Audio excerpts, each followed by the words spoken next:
இன்றைக்கு உங்கள் வாழ்க்கையில் ஒரு நன்மை நடக்க போகிறது.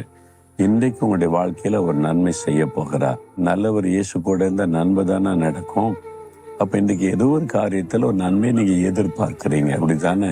அந்த நன்மையை நீங்கள் பார்ப்பீங்க. ஏன்னா நன்மை செய்கிற இயேசு உங்க கூட இருக்கிறார்ல, நல்லவர் அவர். நன்மையானதை உங்களுக்கு தருவார். அது மாத்திரம் மன்னிக்கிறவர்.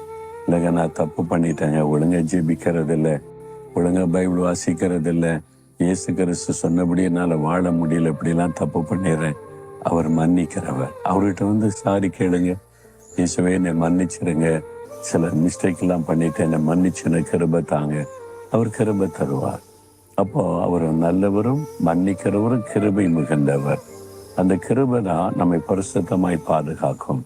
அவர் கிருபை மிகுந்தவர். தகுதியற்ற நமக்கு அவருடைய அன்பு தான் கிருபையாய் சூழ்ந்து கொள்ளுகிறது.